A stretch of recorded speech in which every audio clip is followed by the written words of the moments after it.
NEC বৈঠক আমাদের জন্য অত্যন্ত আনন্দের বিষয়। যে এতদিন ধরে তো আমরা শিলং, আসাম এইসব জায়গায় যেতাম, তো এইবার প্রথম ত্রিপুরাতে এনইসি বৈঠক হচ্ছে। আমাকে নিয়ে 7 জন আরও মুখ্যমন্ত্রী, 6 জন মুখ্যমন্ত্রী আরও আসবে এবং রাজ্যপালরাও আসবেন এবং মাননীয় হোম মিনিস্টার সাহেবও আছেন, ডোনার মিনিস্টার আসবেন। মানে এখানে আসার পর নর্থ ইস্টার্ন কাউন্সিলের কাজই হচ্ছে, ইভেন নেসাকেরও কাজ হচ্ছে এখানে স্পেসকে নিয়ে।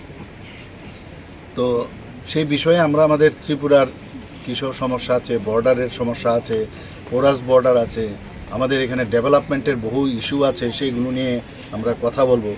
এবং আমরা কি কি কাজ করলাম এখন পর্যন্ত, ত্রিপুরাতে ইনোভেটিভ কি কি কাজ হয়েছে সেইগুলো বিষয়ে এখানে চর্চা হবে। বিভিন্ন নর্থ ইস্টের যে অন্যান্য রাজ্য তারাও এই বিষয়ে আলোচনা রাখবে। এবং আমি আশা করি যে আমি কালকেই খুব সম্ভব আমি কথা বলেছিলাম একটা রিভিউ মিটিং করব, কি কোন কোন জায়গায় কি ব্যবস্থা, কারণ এগুলো লোক আসছে, তাদের প্রপার থাকার ব্যবস্থা, এইসব বিষয়ে আমরা কথাবার্তা বলেছি। স্যার ডেটটা কি ফাইনাল হয়েছে?